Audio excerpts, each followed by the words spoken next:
May customer tayo mga kalods. Isang CRT TV LG commercial. Ang problema nito ay pag maaga daw ay may sumasagiksik dito sa likod niya banda. So sa mga ganitong issue mga kalods ay common na to.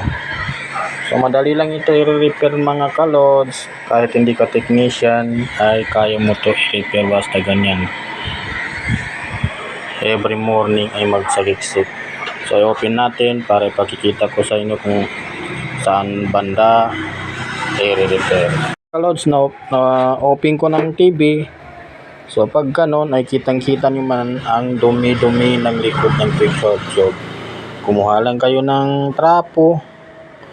Pwede nyo basahin ng konti. Tapos i-cleaning nyo dito. Yan. So pag ganyan issue mga kalods ay marumi ang likod ng ating picture tube. So pwede nyo pa ito sabunan, then pagkatapos ay trapuhan nyo ng trapong hindi nabasa. I-cleaning lang mabuti mga guys. Itong mga itim-itim ay kailangan ay mawala yan.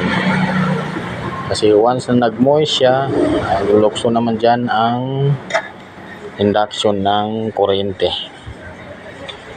So, kaya umaga ay nagapiti-piti o parang nagaprito. May marinig ka sa likod ng yung TV na nagaprito, ibig sabihin ay nag-moist yan. So, kailangan mo lang i-cleaning. So, yun lang guys.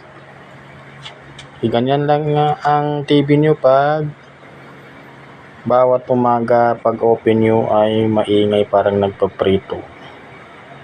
Pwede niyang i-cleaning kahit hindi technician.